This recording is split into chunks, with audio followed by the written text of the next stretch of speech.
صباح الخير او مساء الخير على حسب ما بتشوفوني في التوقيت ده. بجد وحشتوني جدا جدا يا احلى متابعين في الكون كله.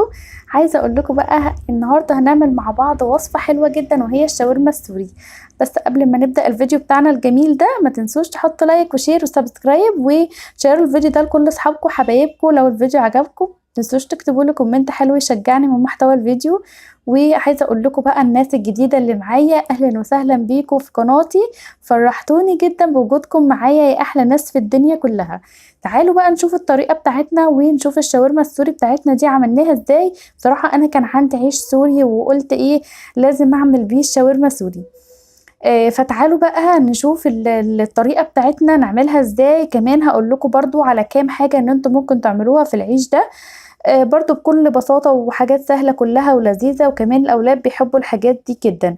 كمان بتكون زي الأكل اللي انت بتجيبيه من بره بالظبط وكأنك جبتي أكل من بره وفرحتي بيه عيالك. وتعالوا بقى كده نصلي على النبي وندخل على الفيديو بتاعنا.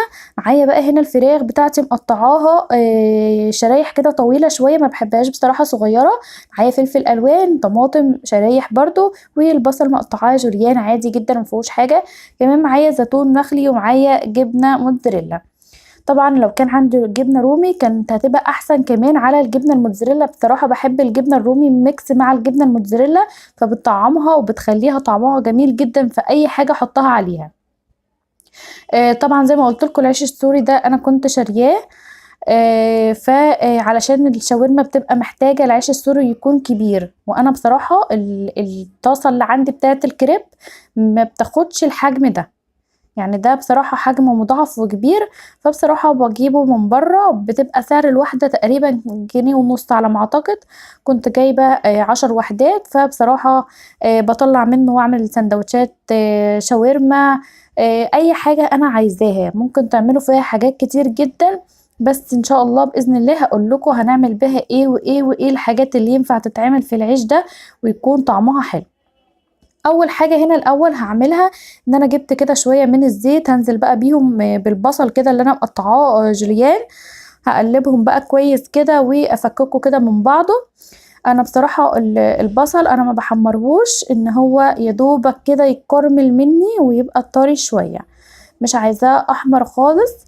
هديله بس تقلبتين كده حلوين لغايه ما اللي هو يكرمل كده معايا بسيط جدا. هفضل بقى اقلب فيه بقى شويه كده. بعد كده حطيته بقى في جنب وهنزل على الفراخ بالفراخ كده اديها صدمه. لازم علشان الفراخ تاخد صدمه يعني تنزلها كده على طاسه سخنه. طبعا انا يعني خليت البصل بعيد شويه على ما ادي الصدمه للفراخ علشان يبقى طعمها حلو كده وما تنزلش الميه بتاعتها. شايفين بقى جميله ازاي؟ ما شاء الله حلوه جدا جدا. جربوها بالطريقه دي هتعجبكم جدا باذن الله. تعالوا بقى نقلبها كده كويس قوي قوي وتاخد بقى صدمة كمان كده شوية كمان مع البصل. ونديها كمان التوابل بتاعتها بقى. التوابل بتاعتها بصراحة هي اللي بتخلي طعمها تحفة ورائع. وتعالوا نشوف هقول لكم تحطوا توابل ايه على الشاورما عشان تبقى طعمها جميل قوي معاكم. اول حاجة هحطها الملح اساسي طبعا، الملح والفلفل في اي حاجة. حطيت ملح، حطيت فلفل، حطيت معلقه قرفه، لازم على الشاورما معلقه قرفه حلوه كده. حطيت بصل باودر، حطيت توم باودر، حطيت شويه من الشطه كده حلوين. طبعا لو انت عايزاها سبايسي زودي الشطه براحتك. فاللي بيخلي الشاورما حلوه عايزه اقول لكم معلقه القرفه دي هي اللي بتخلي الشاورما بجد طعمها رائع رائع رائع. عايزه اقول لكم الريحه طالعه تجنن. لو انتوا معايا وشامين الريحه يا سلام على الجمال، يا سلام على الريحه اللي طالعه ماليه ريحه الشقه بصراحه. يعني ريحتها وطعمها كان رائع بجد. حطيت كمان ورق لوري وحطيت مكعب من المرق. حاطين طبعا شاورما لحمه حطوا مكعب مرق لحمه، حاطين شاورما فراخ حطوا مكعب مرق فراخ. حطيت هنا كمان معلقه خل. معلقه الخل دي هي اللي بتظبطها قوي قوي، تخلي طعمها حلو ومميز جدا. قلبتها بقى كويس جدا كده. بعد كده هنزل بقى بالخضار بتاعنا. احط بقى الطماطم واحط فلفل الوان بس كده. طبعا عايزه اقول لكم ان الشاورما الفراخ ما بتاخدش سوا خالص، فيا دوبك بالظبط 5 دقايق في الخضار علشان الخضار ما يتبلش منك، وعايزينه يكون اللي هو صحيح شويه ويكون باين كده في الفراخ. فهديله بقى تقليبه كده لمده 5 دقايق على النار كده، ايدي طبعا فيها علشان مش هسيبها، لان الشاورما ما بتتحطلهاش ميه خالص، هي بتتقلب بس كده، والطماطم بتنزل ميه على الفراخ وبتبقى حلوه جدا، بيستوي منها فيها كده، وطبعا بدون اي ميه فيها. هفضل بس اقلبها شويه كده لغايه ما تكمل سواها. وطبعا عايزه اقول لكم كده بعد ما استوت، عايزه اقول لكم ان يا دوبك بالظبط الشاورما ما خدتش ربع ساعه على النار. بس كده خلصت معايا بقى. تعالوا نحضر سندوتشات الشاورما اللي زي القمر دي. عايزه اقول لكم بقى، لو انتوا وصلتوا معايا لغايه هنا وما حطيتوش اللايك بتاعكم القمر اللي زيكم وما شيرتوش الفيديو، يا ريت تكتبوا الكومنت القمر بتاعكم وتحطوا اللايك القمر بتاعكم، وبعدين تشيروا الفيديو ده لاصحابك وحبايبك علشان يستفادوا من الفيديو. طبعا في ناس كتير جدا لسه مبتدئة في المطبخ والعرايس الجداد، فعايزين نشجعهم كده ويعملوا اكلات لذيذة وسهلة وخفيفة جدا. وعايزة اقول لكم ان الاولاد بتحب الحاجات دي جدا، بتفرح باي حاجة فيها ميكس الجبن. طبعا من معظم الاولاد بيحبوا البيتزا، بيحبوا السندوتشات اللي هي الشاورما، بيحبوا البطاطس الفرن اللي هي بتحط عليها الصوصات والحاجات الجميلة. تعمل برضو في العيش السوري، ممكن تعملوه في العيش السوري ده بطاطس وتحط عليها ميكس الجبن وتحط زيتون والكاتشب والمايونيز، بيبقى طعمها تحفة بجد. جربوها بتبقى حلوة جدا. يعني مش شرط ان انتوا تعملوا في العيش ده شاورما بس، لا ممكن تحطوا تعملوا بطاطس، ممكن تعملوا اللي هو السوسيس، ممكن تعملوا سجق، اي حاجة انتوا تحبوها، شاورما لحمة. آه يعني حاجات كتير جدا بصراحة. ممكن تعملوا البانيه اللي هو الكريسبي وتحطوا عليه برضو الصوصات بتاعته وبيبقى طعمه حلو جدا برضو. هنا بقى حطيت من كل حاجة، زيتون والجبنة والشاورما، وكنت برضو عندي بطاطس متحمرة، كنت محمرة بطاطس فحطيت برضو بطاطس، فميكس حلو جدا جدا، كمان بيكون طعمه رائع. تعالوا كده نعمل واحد كمان مع بعض كده. قولولي بقى رأيكم في الكومنتات، عايزة رأيكم في الكومنتات.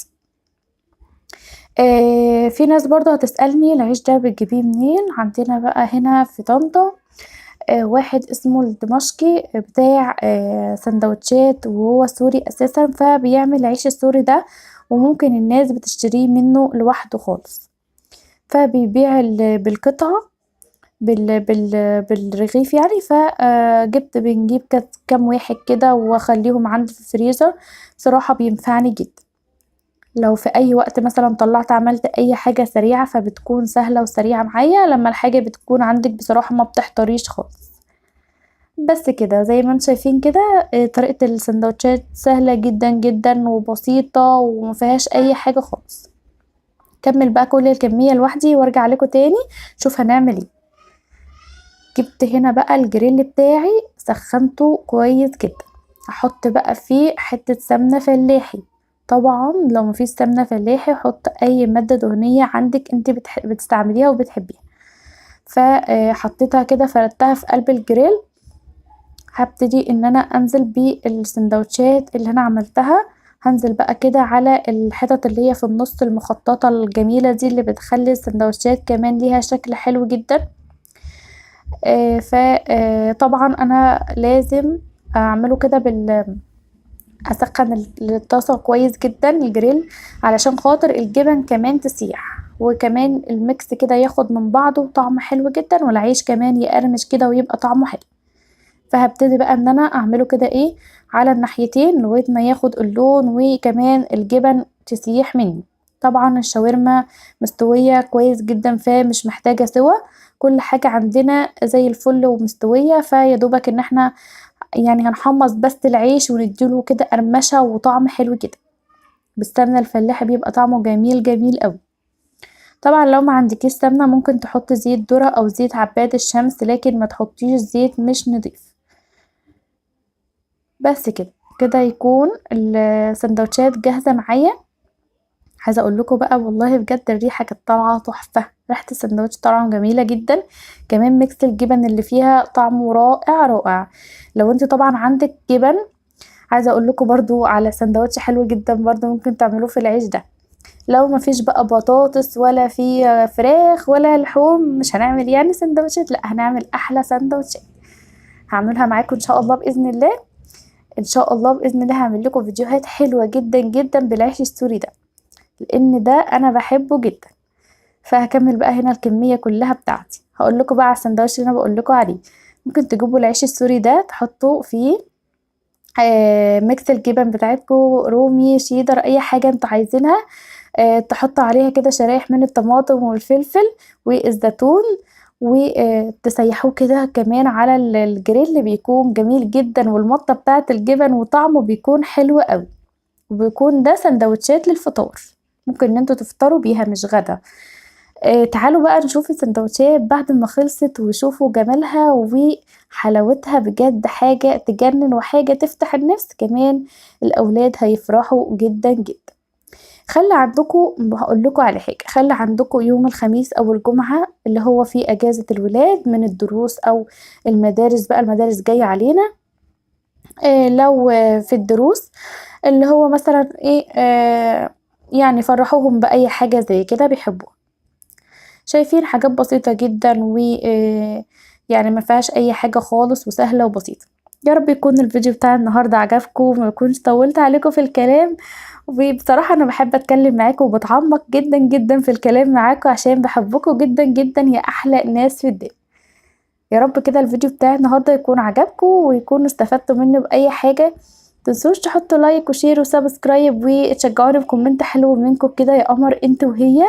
طبعا الناس الجديدة اللي معايا، اهلا وسهلا بيكم في قناتي، فرحتوني جدا وانتوا على راسي من فوق. واشوفكم على خير في فيديو جديد، وسلام.